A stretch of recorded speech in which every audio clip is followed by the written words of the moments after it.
কোটা আন্দোলনের সহিংসতায় আহতদের দলমত নির্বিশেষে চিকিৎসা দেবে সরকার, ঢাকা মেডিকেলে বলেছেন প্রধানমন্ত্রী। ঘুরে দেখেছেন বিটিভির ক্ষয়ক্ষতি।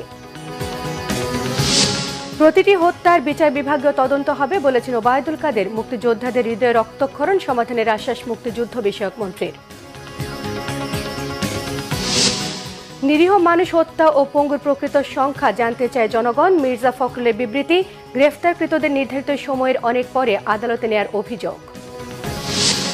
শিথিল কারফিউতে স্বাভাবিক হয়ে আসছে রাজধানী সহ সারা দেশের জনজীবন। ঢাকা দক্ষিণ সিটির অনেক কাউন্সিলর কার্যালয়ে ভাঙচুরের ক্ষত। চালের দাম মান ভেদে বস্তা প্রতি বেড়েছে 50 থেকে 100 টাকা। বেড়েছে মাছের দামও, কিছুটা স্বস্তি সবজি আর মুরগির দামে।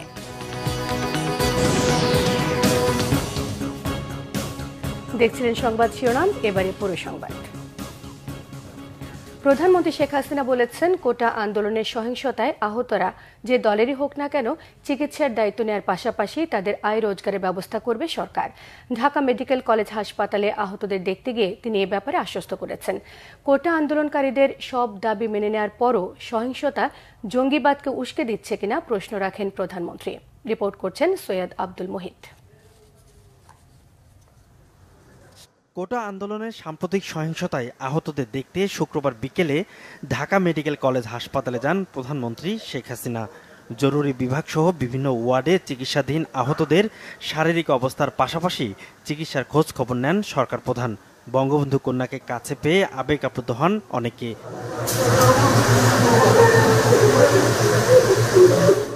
পরে সাংবাদিকদের প্রধানমন্ত্রী বলেন, জামাত শিবির বিএনপি ছাত্রদলের কর্মীরা কোটা আন্দোলনের সুযোগ নিয়ে দেশব্যাপী সহিংসতা চালিয়েছে। তাদের হামলা থেকে রেহাই পায়নি রাষ্ট্রীয় প্রতিষ্ঠানগুলো। আমি তো আমার সব হারাইছি বাবা, আমার ভাই সব হারাইছি। আমি তো জানি মানুষের হারানোর বেদনা কি। আমার থেকে ওদের আর কেউ বেশি চায় না। আমি চাচ্ছিলাম দেশের শান্তি থাকবে, দেশের মানুষের উন্নতি হবে, দেশের মানুষ সুন্দরভাবে বাঁচবে। আমি সব দিকে ব্যবস্থা করেছি। আর মনে হলো যেন মানুষের সেবা করার যা যা সবই নষ্ট করবে, সবই ধ্বংস করে দেবে, সবই পোড়াবে। এই জামাত শিবির বিএনপি ছাত্রদল তারা এই সুযোগটা নিয়ে, কোটা আন্দোলনের সুযোগটা নিয়ে সারা দেশব্যাপী এই ধ্বংসাত্মক কাজ করে যাচ্ছে। এদের মধ্যে কোনো মনুষ্যত্ব বোধ নেই, দেশের প্রতি কোনো মায়া মমতা নেই। প্রধানমন্ত্রী আহতদের সর্বোচ্চ চিকিৎসা দেওয়ার নির্দেশনা দেন। এজন্য যা যা করা দরকার সবই করবে সরকার। চিকিৎসার জন্য যা যা প্রয়োজন সরকার করে যাচ্ছে এবং করবে। চিকিৎসা শেষে তাদেরকে অন্তত তাদের আয় রোজগারের ব্যবস্থা যাতে হয় সেটাও আমরা করব। ঐক্যবদ্ধ হয়ে দুষ্কৃতিকারীদের খুঁজে বের করার আহ্বান জানান প্রধানমন্ত্রী। যারা এই ধরনের জঘন্য কাজ করে কোথায় কি আছে খুঁজে বের করা। সৈয়দ আব্দুল মুহিত, বাংলাভিশন, ঢাকা। তাদের উপযুক্ত শাস্তি দেওয়া। এর আগে সকালে নাশকতায় ক্ষতিগ্রস্ত বিটিভি ভবন পরিদর্শন করেছেন প্রধানমন্ত্রী শেখ হাসিনা। এবারের তাণ্ডবে গান পাউডার ব্যবহার করা হয়েছে জানিয়ে প্রধানমন্ত্রী বলেন, 2013 সালের আগুন সন্ত্রাসের চেয়ে এবারের নাশকতা ভয়াবহ। জড়িতদের খুঁজে বের করতে দেশবাসীকে সহযোগিতার আহ্বান জানিয়েছেন প্রধানমন্ত্রী। বলেছেন, দেশের ভাবমূর্তি নষ্ট করতে লন্ডনে বসে ফোন করে বিশ্বব্যাপী প্রবাসীদের এখন উস্কে দেওয়া হচ্ছে। বিস্তারিত রকুনুজ্জামানের প্রতিবেদনে। কোটা আন্দোলনের সময় দুর্বৃত্তদের তাণ্ডবে ক্ষতিগ্রস্ত বাংলাদেশ টেলিভিশন ভবন শুক্রবার সকালে পরিদর্শন করেন প্রধানমন্ত্রী শেখ হাসিনা। বিটিভির আর্কাইভ সহ ক্ষতিগ্রস্ত ভবনের বিভিন্ন অংশ ঘুরে দেখেন প্রধানমন্ত্রী। এ সময় প্রধানমন্ত্রী গত সপ্তাহে চলা নাশকতার তাণ্ডবের ভয়াবহতা তুলে ধরেন। 2013 সালে ওই বিএনপি জামাত মিলে শুরু করল অগ্নি সন্ত্রাস, কিন্তু সেই পোড়ানোর থেকে এবারে পোড়ানোর চরিত্রটা কিন্তু একটু আলাদা। এবারে তারা গান পাউডার ব্যবহার করেছে এবং নিমিষে সব পুরো একবারে ছাই। এবং সারা বাংলাদেশ থেকে এই সন্ত্রাসী এবং বিএনপি জামাত, বিশেষ করে শিবির, তারা ঢাকায় এসে, ঢাকার ভিতরে ঢোকেনি, আশেপাশে থেকে এসে এইভাবে আক্রমণ করেছে ওই কোটা বিরোধী আন্দোলনের সূত্র ধরেই, যা মানুষের কাজে লাগে, মানুষের জীবনমান উন্নত করে, মানুষকে স্বস্তি দেয়। উন্নয়নের স্মারক সব স্থাপনার উপর হামলাকারীদের খুঁজে বের করতে জনগণের সহযোগিতাও চান প্রধানমন্ত্রী শেখ হাসিনা। যে এক্সপ্রেসওয়ে দিয়ে এয়ারপোর্টে মাত্র 15-20 মিনিটের মধ্যে মানুষ পৌঁছাতো, 10 মিনিটের মধ্যে পৌঁছাতো, সেটাও বন্ধ। আবার সেই ট্রাফিক জ্যাম।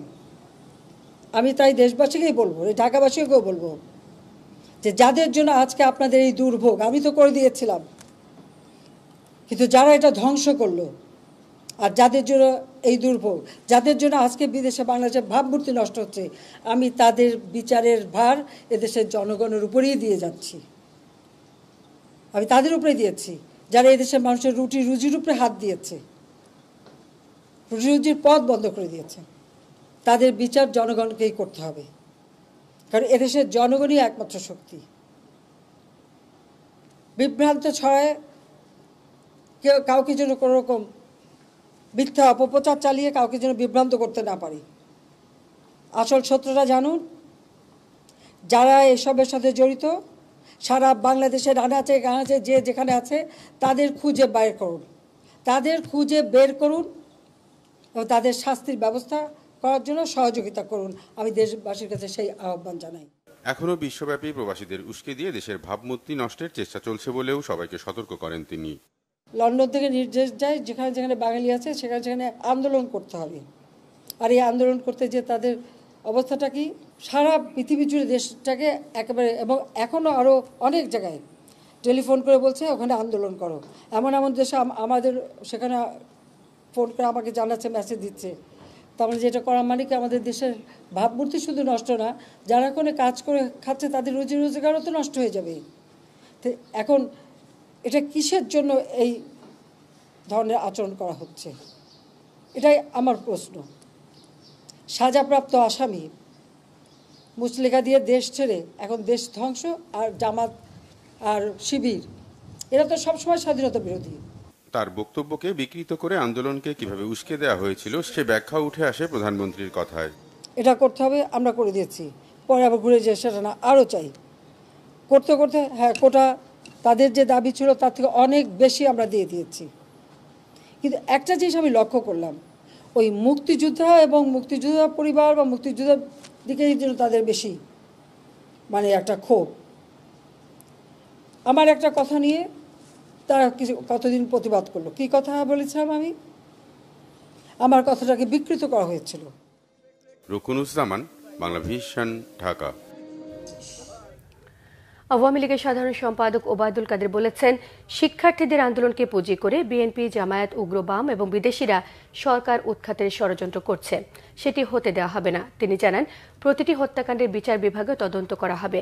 বিএনপি, জামায়াত এখনও ঘাপটি মেরে আছে দাবি করেছেন ওবায়দুল কাদের। রিপোর্ট করছেন রিশান নাসরুল্লাহ। চলমান পরিস্থিতি নিয়ে আওয়ামী লীগ সভাপতির রাজনৈতিক কার্যালয়ে সংবাদ সম্মেলন করেন দলের সাধারণ সম্পাদক ওবায়দুল কাদের। সংবাদ সম্মেলনে তিনি বলেন, শিক্ষার্থীরা দেশবিরোধী হামলায় জড়িত নয়, অবৈধভাবে ক্ষমতায় যেতে বিএনপি, জামায়াত ও বিদেশি শক্তি এই হামলা করেছে।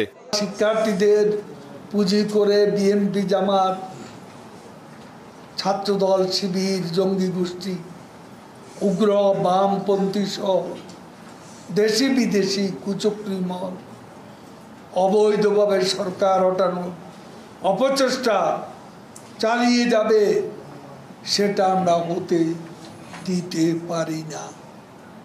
এই অশুভ চক্র ব্যর্থ হবেই ইনশাল্লাহ। এখনো যারা আন্দোলনে ডাক দিয়ে যাচ্ছে তাদের উদ্দেশ্য দেশকে ধ্বংস করা, দেশের অর্থনীতিকে আরও ধ্বংসের দিকে নিয়ে যাওয়া এবং পেছনে দরজা দিয়ে ক্ষমতা দখল করা, দেশের মানুষকে সঙ্গে নিয়ে এদের অশুভ উদ্দেশ্যকে প্রতিহত করা। ওবায়দুল কাদের বলেন, কোনো হত্যাকাণ্ডকেই সমর্থন করে না সরকার। সব ঘটনার বিচার বিভাগীয় তদন্তের পাশাপাশি জড়িতদের শাস্তি নিশ্চিত করা হবে। আন্দোলনকে পুঁজি করে দেশি বিদেশি চক্র যে তাণ্ডব চালিয়েছে তা কোনো সভ্য মানুষ মেনে নিতে পারে না। তারা পুরো দেশকে স্থবির করে দিয়েছে। যারা সহিংসতা অংশ নিয়েছে তাদের বিরুদ্ধে আইনি ব্যবস্থা নেওয়া হবে। আমরা কোনো অনাকাঙ্ক্ষিত মৃত্যু সমর্থন করি না। প্রতিটি বিচার বিভাগীয় হত্যার বিচার বিভাগীয় তদন্ত হবে। স্বাধীনতা বিরোধী শক্তি দেশের বিরুদ্ধে ষড়যন্ত্র অব্যাহত রেখেছে দাবি করে তা মোকাবেলায় দেশবাসীকে ঐক্যবদ্ধ থাকার আহ্বান জানান আওয়ামী লীগ সাধারণ সম্পাদক। চোরাগুপ্তা হামলা চালাতে নিজেদের প্রস্তুত করছে বলে আমাদের কাছে খবর আছে। রিশান নাসরুল্লাহ, বাংলা ভিশন, ঢাকা। মুক্তিযোদ্ধা কোটার ৫% সুবিধা কারা নেবে জানতে আপিল বিভাগে রিভিউ করা হবে বলে জানিয়েছেন মুক্তিযুদ্ধ বিষয়ক মন্ত্রী আকম মোজাম্মেল হক। বলেছেন, এ বিষয়ে মুক্তিযোদ্ধাদের মতামত গ্রহণের জন্য অনুরোধ জানানো হবে। পাশাপাশি মুক্তিযোদ্ধাদের হৃদয়ে যে রক্তক্ষরণ হচ্ছে সেটি আইনি প্রক্রিয়ায় সমাধানের আশ্বাস দিয়েছেন তিনি। শুক্রবার দুপুরে নরসিংদীর পাঁচদোনায় দুর্বৃত্তদের হামলায় ক্ষতিগ্রস্ত মুক্তিযোদ্ধা কমপ্লেক্স ভবন পরিদর্শন এবং মুক্তিযোদ্ধাদের সঙ্গে আলোচনা সভায় তিনি এসব কথা জানান। কোটা নিয়ে আদালতের রায়কে স্বাগত জানিয়েছেন মন্ত্রী।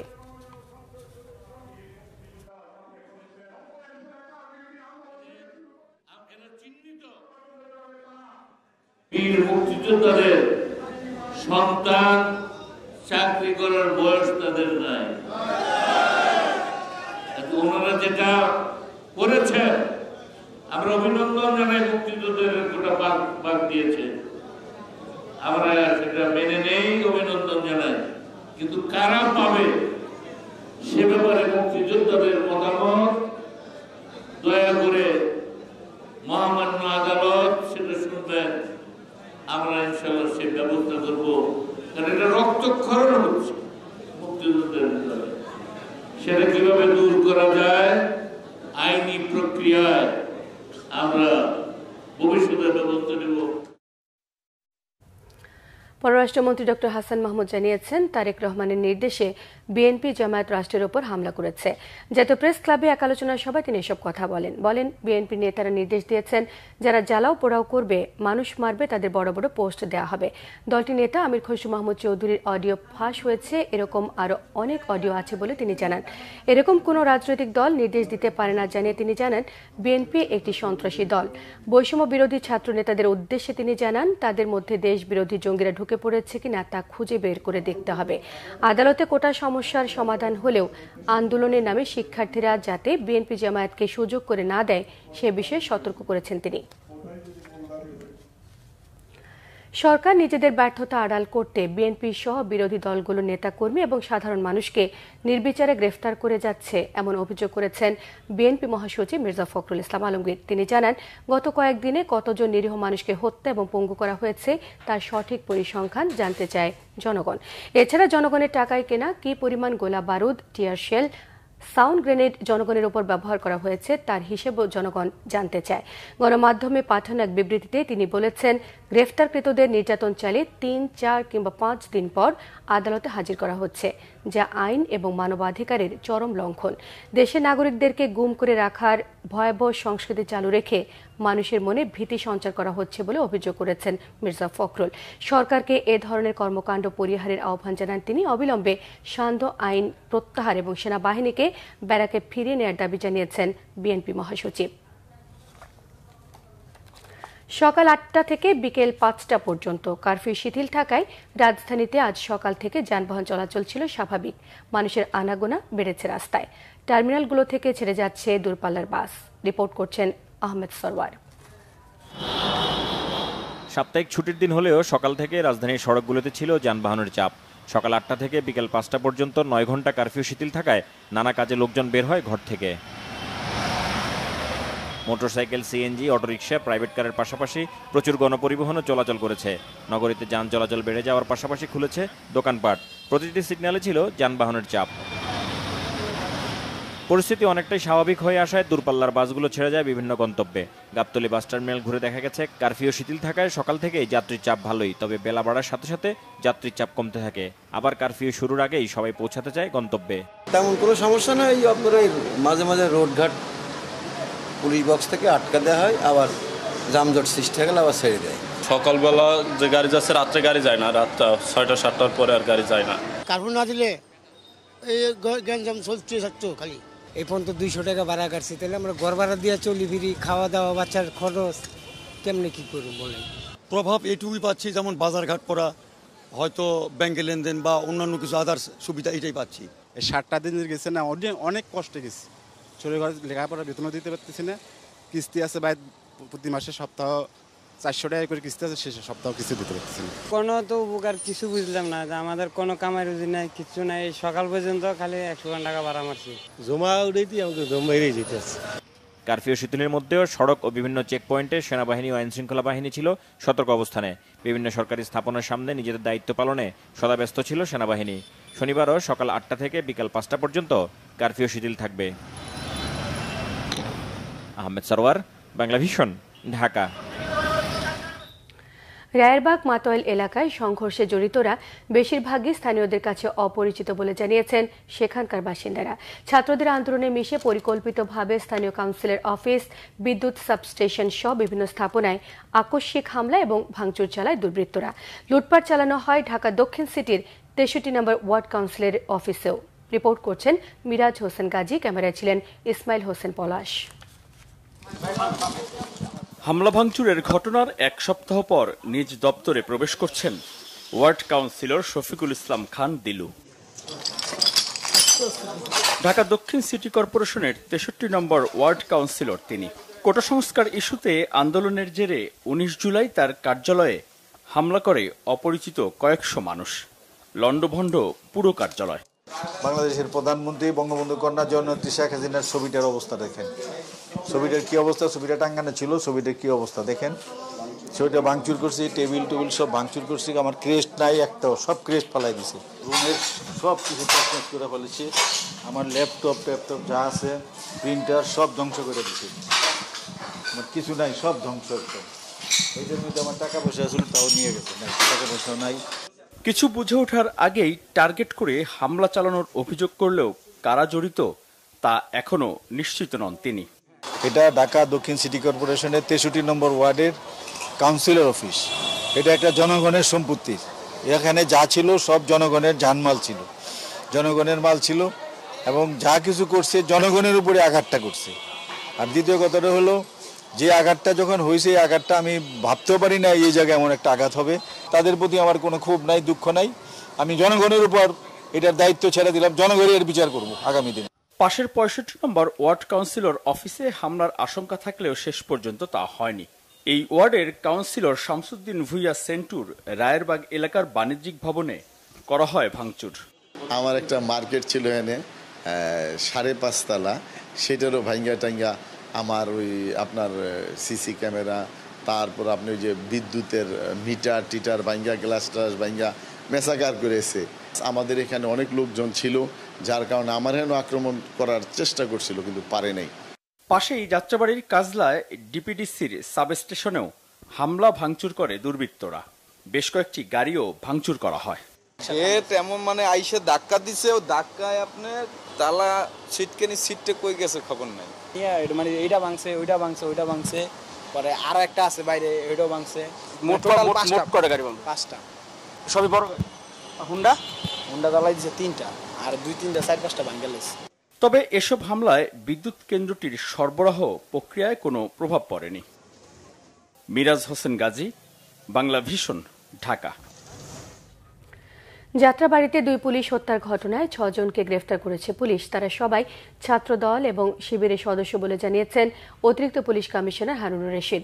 সকালে রাজধানী মিন্টো রোডে গোয়েন্দা কার্যালয়ে রায়েরবাগে পুলিশ হত্যার ঘটনায় 6 জনকে গ্রেফতার বিষয়ে সংবাদ সম্মেলনে তিনি সব কথা বলেন। তিনি জানান, 19 এবং 20 জুলাই পুলিশ সদস্য মুক্তাদির এবং গিয়াসউদ্দিনকে হত্যায় গ্রেফতারকৃতরা সরাসরি জড়িত। তিনি জানান, মনোবল ভাঙতে পরিকল্পিতভাবে পুলিশ সদস্যদের হত্যার মিশন নিয়ে মাঠে নামে গ্রেফতারকৃতরা। এদিকে নারায়ণগঞ্জে এক নারী সাংবাদিককে নির্যাতনের ঘটনায় ফতুল্লা থানা বিএনপি নেতা শহীদুল ইসলাম টিটুকে গ্রেফতার করেছে গোয়েন্দা পুলিশ।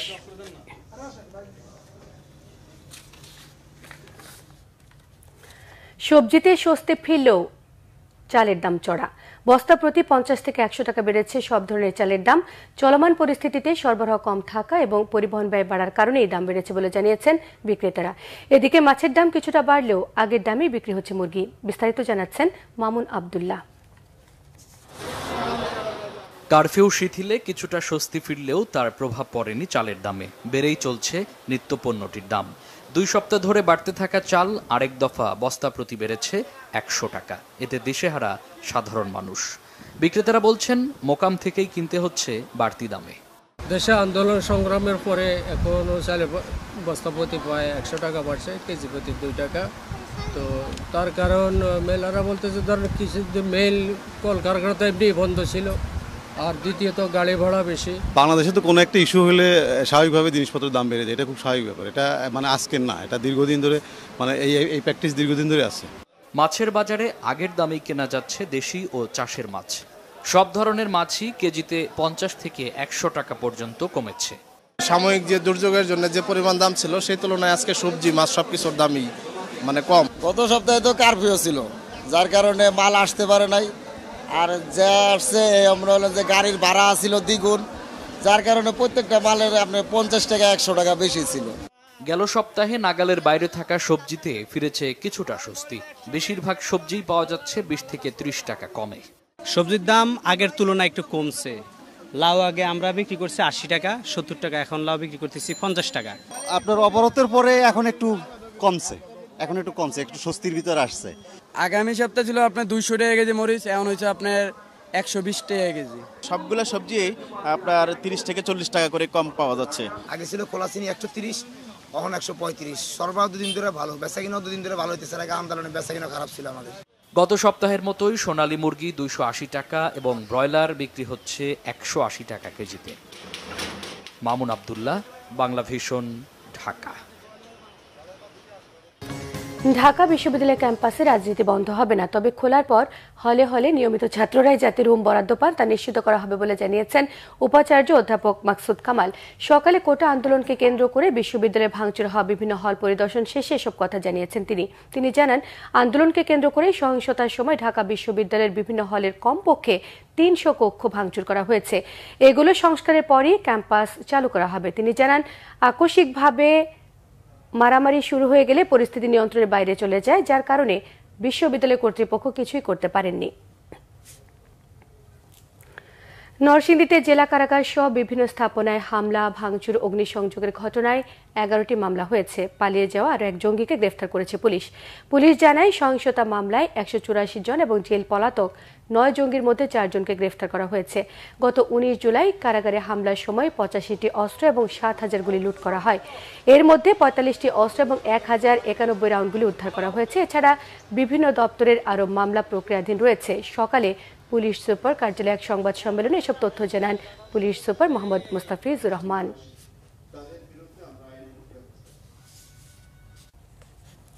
সংবাদ শেষ করব শিরোনামগুলো আরো একবার জানিয়ে দিয়ে।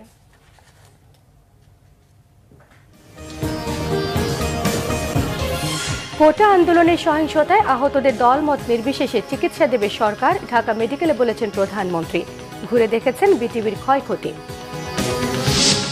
প্রতিটি হত্যার বিচার বিভাগীয় তদন্ত হবে বলেছেন ওবায়দুল কাদের। মুক্তিযোদ্ধাদের হৃদয় রক্তক্ষরণ সমাধানের আশ্বাস মুক্তিযুদ্ধ বিষয়ক মন্ত্রী।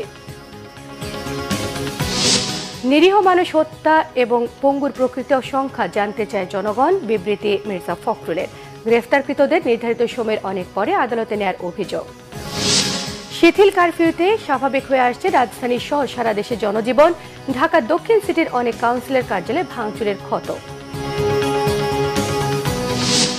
চালের দাম মান ভেদে বস্তা প্রতি বেড়েছে 50 থেকে 100 টাকা, বেড়েছে মাছের দামও। কিছুটা স্বস্তি সবজি আর মুরগির দামে। এই ছিল এখনকার মতো। পরের সংবাদ রাত 10:30টায়। 9টায় রয়েছে নিউজ 20 দেখার আমন্ত্রণ রইল। এছাড়া বাংলা ভিশন সংবাদ ও সংবাদ সংশ্লিষ্ট অনুষ্ঠান দেখতে ভিজিট করুন www.bbnews24.com, facebook.com/banglavishnnews, সাবস্ক্রাইব করুন youtube.com/banglavishnnews। সঙ্গে থাকায় সবাইকে ধন্যবাদ।